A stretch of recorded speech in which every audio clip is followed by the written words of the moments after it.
8 दिन से अमेरिका के ऊपर मंडरा रहे चीन के जासूसी बलून की बात अब हम करेंगे। इस जासूसी बलून को आखिरकार यूएस एयरफोर्स ने मार गिराया है। यूएस प्रेसिडेंट जो बाइडेन ने एक्शन लेने का आदेश दिया था और इसके बाद अमेरिकी F-22 फाइटर पायलट्स ने बलून पर स्ट्राइक की है और इसके नष्ट हो जाने के बाद जो बाइडेन ने अपने फाइटर पायलट्स को बधाई दी है। अमेरिका की इस कार्रवाई पर चीन ने अब सख्त ऐतराज जताया, कहा कि बलून तबाह करने अमेरिका ने अंतर्राष्ट्रीय नियमों का उल्लंघन कर दिया है।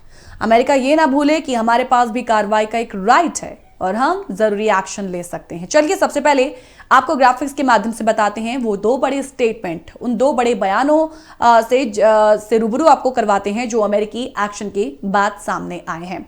अमेरिकी एक्शन के बाद दो सबसे बड़े बयान, जिनमें पहला है जो बाइडेन का।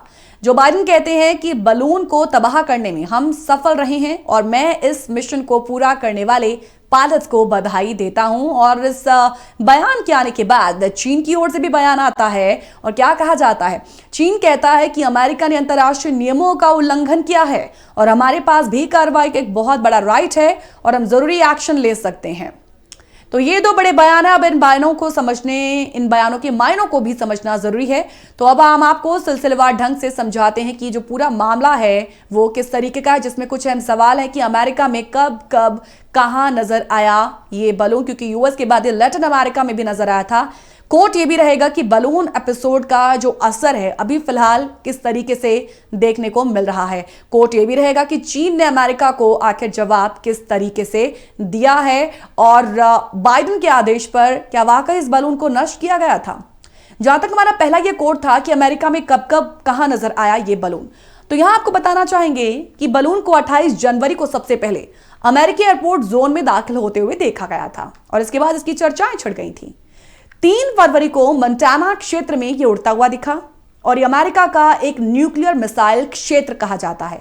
सेना को शक था कि बलून जासूसी कर रहा है, यहां की जानकारियां चीन तक पहुंचा रहा है और इसी वजह से उस पर नजर रखी जा रही थी। जहां तक इस कोर्ट से जुड़ा हुआ हमारा दूसरा सवाल था कि इस बलून एपिसोड का असर क्या हुआ है। देखिए, अमेरिका के आसमान में चीन का जासूसी बलून आने से दोनों देशों के बीच डिप्लोमैटिक क्राइसिस यानी कि कूटनीतिक संकट पैदा हो चुके हैं। अब लगातार वार पलटवार की स्थिति पैदा हो गई है। अमेरिका के जब हम फॉरेन मिनिस्टर एंटनी ब्लिंकन की बात करते हैं तो उन्होंने अपनी चीनी दौरे को अब तुरंत रद्द कर दिया है। वो रविवार से 2 दिन के चीनी दौरे पर जाने वाले थे, लेकिन अब उन्होंने फिलहाल अपने इस दौरे को रद्द कर दिया। तो आप समझ सकते हैं कि कूटनीतिक नजरिए से ये क्योंकि पहले से ही चाइना जैसी कंट्री की जब हम बात करते हैं तो कुछ और बड़ी डेवलप कंट्रीज और चीन के बीच में जो क्लैशेस हैं वो अक्सर रहते हैं। और ऐसे में ये जो दौरा था एंटनी ब्लिंकन का, ये अपने आप में बड़ा खास और तमाम उलझनों को ठीक करने वाला एक दौरा समझा जा रहा था। लेकिन इस क्राइसिस के बाद, इस पूरी सिचुएशन उपजने के बाद इस दौरे को फिलहाल रद्द कर दिया है। तो देखा जाए तो डायरेक्टली जो एक डिप्लोमैटिक नजरिए से जब हम इस पूरी स्थिति को समझने की कोशिश करते हैं तो उस पर इसने चोट की है। जहां तक तीसरा सवाल यह था कि चीन ने अमेरिका को जवाब किस तरीके का दिया है। वैसे तो 2 बड़े बयानों से हमने आपको रूबरू करवा ही दिया, लेकिन जब हम दोबारा टर्न लेते हैं बीते शुक्रवार को, तो चीन ने बीते शुक्रवार को अपने बयान में कहा था कि जिसे अमेरिका खुफिया जानकारी इकट्ठा करने वाला जासूसी बलून कह रहा है वो केवल एक सिविलियन एयरशिप है जो अपने तय रूट से भटक गया था। इसका इस्तेमाल केवल मौसम की जानकारी के लिए होता है। और इसके बाद शनिवार को यानी कि उसके अगले दिन चीन के विदेश मंत्रालय ने एक और बयान जारी किया। फिर चीन ने कहा कि उसने कभी किसी देश की सीमा या एयर स्पेस का उल्लंघन नहीं किया है। अमेरिका के कुछ नेता और मीडिया फिलहाल इस घटना की आड़ में चीन की छवि बिगाड़ने की भी कोशिश कर रहे हैं। तो इस मामले को शांति से सुलझाया जाना चाहिए। तो इस तरीके से ये तीसरा कोट रहा। फिर अब सवाल यह कि क्या बाइडेन के आदेश पर बलून को नष्ट किया गया। शनिवार दोपहर को राष्ट्रपति जो बाइडेन ने कहा था कि मैंने आदेश दिए कि उस बलून को तबाह कर दिया जाए और इसके बाद उस बलून के ऐसे इलाके में आने का इंतजार किया गया जिससे उसे गिराए जाने पर लोगों को कोई दिक्कत ना हो। फिर 2:39 पर पेंटागन के अधिकारियों ने बताया कि कैरोलिना कोस्ट से 6 मील की दूरी पर सभी तरह के एयर ट्रैफिक बंद कर दिए गए हैं। जब बलून 60 से 65,000 फीट की ऊंचाई पर उड़ रहा था तो उस दौरान अमेरिका के F-22 फाइटर जेट ने लैंगले एयरफोर्स बेस से उस पर अटैक कर दिया और अटैक के बाद पेंटागन ने उसका मलबा समुद्र से बाहर निकालने के लिए नेवी और कोस्ट गार्ड को भेजा ताकि पता चल सके कि बलून की मदद से चीन ने क्या जानकारी इकट्ठा की। हालांकि इसको लेकर अभी स्पष्ट तौर पर बताया नहीं गया है कुछ भी। अमेरिका ने आधिकारिक तौर पर नहीं बताया था कि चीन का बलून कितना बड़ा था। हालांकि इसका पता लगाने के लिए मिलिट्री ने अपने 2 F-22 फाइटर जेट उसके पास भेजे, जिसके बाद बताया गया कि यह बलून 3 बसों जितना बड़ा है।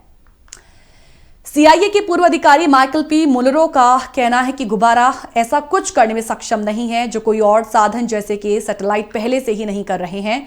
दोनों देशों के पास इस वक्त कई सैटेलाइट्स हैं जिनकी मदद से दोनों पहले ही पूरी सूचनाएं हासिल कर रहे हैं। Centre for strategic and international studies कहती है कि साल 2000 के बाद से अमेरिका में चीन की जासूसी की 160 घटनाएं सामने आ चुकी हैं और चीन ने इस दौरान मोबाइल टावर्स पर हवावे के जासूसी डिवाइस लगाने की साजिश भी रची थी और अब उन साजिशों के बाद इस साजिश को भी देखा जा रहा है। इस बलून कहें स्ट्राइक को आंका जा रहा है। ग्रामीण इलाकों को टारगेट बनाते हुए वहां पहले भी चीन कई तरीके के अपने डिवाइसेस लगा चुका है। ये सैन्य ठिकानों की ओर से बढ़े तो खुफिया एजेंसियों ने कार्रवाई की। अब ये जो कार्रवाई है उन्हीं कार्रवाइयों में से एक है।